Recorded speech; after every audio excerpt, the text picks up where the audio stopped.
ছোৱালী জুকুৱাক লৈ নগাঁৱৰ কন্দলিত হত্যাকাণ্ড কমল দেউৰী নামৰ যুৱকজনে এগৰাকী ছোৱালীক জুকুৱাক লৈ মাৰপিট কৰে অজিত তাঁতী আৰু কাৰ্তিক তাঁতীয়ে আজি পুৱা চাহ বাগানৰ মাজত উদ্ধাৰ হয় যুৱকজনৰ মৃতদেহ যুৱকজনক হত্যা কৰি পেলাই যোৱাৰ অভিযোগ ৰাইজৰ ইতিমধ্যে আৰক্ষীয়ে উদ্ধাৰ কৰিছে মৃতদেহ পুনৰ জনাইছো এক ব্ৰেকিং নিউজ ছোৱালী জুকুৱাক লৈ নগাঁৱৰ কন্দলিত হত্যাকাণ্ড কমল দেউৰী নামৰ যুৱকজনে এগৰাকী ছোৱালীক জুকুৱাক লৈ মাৰপিট কৰে অজিত তাঁতী আৰু কাৰ্তিক তাঁতীয়ে আজি পুৱা চাহ বাগানৰ মাজত উদ্ধাৰ হয় যুৱকজনৰ মৃতদেহ যুৱকজনক হত্যা কৰি পেলাই যোৱাৰ অভিযোগ ৰাইজৰ ইতিমধ্যে আৰক্ষীয়ে উদ্ধাৰ কৰিছে মৃতদেহ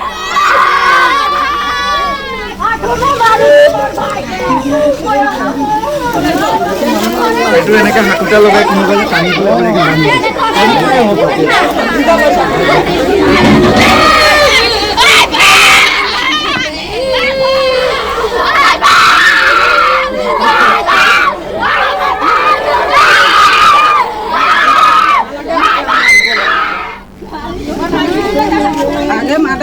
মাৰ্ডাৰ কৰি দিছে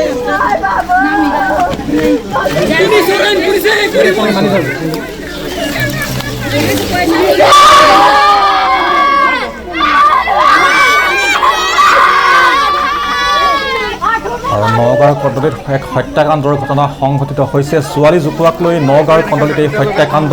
কমল দেউৰী নামৰ যুৱকজনে এগৰাকী ছোৱালীক জুকুৱাক লৈ মাৰপিট কৰে অজিত তাঁতী আৰু কাৰ্তিক তাঁতীয়ে আজি পুৱা চাহ বাগানৰ মাজত উদ্ধাৰ হয় যুৱকজনৰ মৃতদেহ যুৱকজনক হত্যা কৰি পেলাই যোৱাৰ অভিযোগ স্থানীয় ৰাইজৰ ইতিমধ্যে আৰক্ষীয়ে উদ্ধাৰ কৰিছে যুৱকজনৰ মৃতদেহ মাৰ্ডাৰ কৰি দিছে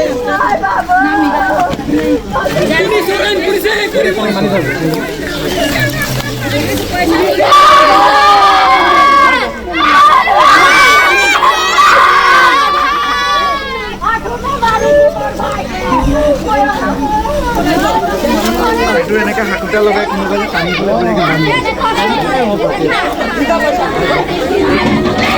মানে ছোৱালীকেইজনীক মানে সি অলপ বেয়াকৈ গালি পাৰিলে গালি পাৰাত মানে ছোৱালীকেইজনী তাৰ পৰিয়ালক মাতি তাৰপিছত লগত সভাপতি আহিছে সভাপতি আহি আৰু তাক মানে গালি চালি দিলে গালি দি আৰু মেনেজাৰ ক'লে যে মাৰপিট কৰিব নালাগে বান্ধি লৈ যা বান্ধি লওঁতে মানে তাহাঁতে সভাপতিও মাৰিছে লাইন চকীদাৰো মাৰিছে তাৰপিছত লগতে তাৰ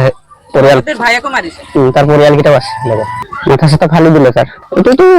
নিজে ফাঁচি লাগি মৰা নাই কিন্তু এইটো যোনটো চাইছো আমি এইটো নিজে কৰোৱা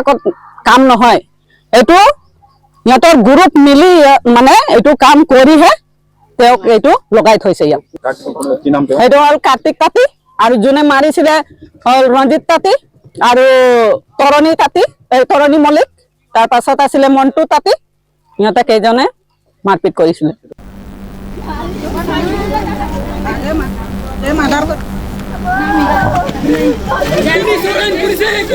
আৰু এই ঘটনাটি এক চেপা উত্তেজনাই বিৰাজ কৰিছে সমগ্ৰ অঞ্চলতে আৰু এই সন্দৰ্ভত আমাক অধিক জনাব কামপুৰৰ পৰা জ্যেষ্ঠ সাংবাদিক ৰাজু শইকীয়াই হয় ৰাজু শইকীয়া যিহেতু এক হত্যাকাণ্ডৰ সংঘটিত হৈছে নগাঁৱৰ কন্দলিত কমল দেউৰী নামৰ এজন যুৱকক ইতিমধ্যে হত্যা কৰিছে দুই যুৱকে সবিশেষ কি জনাব আপুনি এই মুহূৰ্তত ৰাষ্ট্ৰপতি চাঞ্চল্যকৰ ঘটনা সংঘটিত হৈছে নগাঁও জিলাৰ কন্দলিত আৰু কমল দেউৰী নামৰ এজন যুৱকক ছোৱালীক জুকুৱাক কেন্দ্ৰ কৰিও তেওঁলোকে অজিত তাঁতী আৰু কাৰ্তিক তাঁতী নামৰ দুজন যুৱকে বুধবাৰে তেওঁলোক মাৰপিট কৰিছিল আৰু মাৰপিটৰ ঘটনাৰ পিছত খুব বেয়াকৈ আঘাত হোৱাৰ পিছত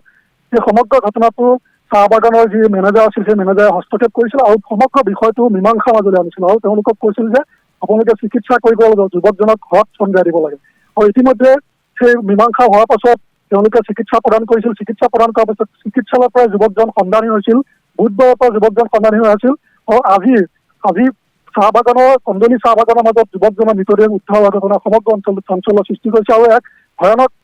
হত্যাকাণ্ড বুলি তেওঁলোকৰ পৰিয়ালৰ লোকে অভিযোগ কৰিছে ভাস্কৰ ধন্যবাদ জনাইছোঁ আৰু নগাঁৱৰ কন্দলিত সংঘটিত হৈছে এক হত্যাকাণ্ড দুই যুৱকে এজন যুৱকক কমল দেউৰী নামৰ এজন যুৱকক মাৰপিট কৰাৰ ফলত তেখেতৰ মৃত্যু হৈছে আৰু চাহ বাগানৰ মাজত উদ্ধাৰ হৈছে মৃতদেহ আৰু দুদিন ধৰি তেওঁ সন্ধানহীন হৈ আছিলে আৰু আজি তেখেতৰ মৃতদেহ উদ্ধাৰ কৰিছে আৰু বৰ্তমানে ঘটনা সন্দৰ্ভত আৰক্ষীয়ে তদন্ত অব্যাহত ৰাখিছে পৰৱৰ্তী সময়ত স্পষ্ট হ'ব আচলতে কি কাৰণে এই ঘটনা সংঘটিত হ'ল আচলতে আৰু সেই যি দুজন ব্যক্তি জড়িত আছিলে এই হত্যাকাণ্ডত সেই হত্যাকাণ্ডৰ সেই অপৰাধীক কি শাস্তি প্ৰদান কৰিব সেই সন্দৰ্ভত পৰৱৰ্তী সময়ত আৰক্ষী তদন্ততে স্পষ্ট হ'ব।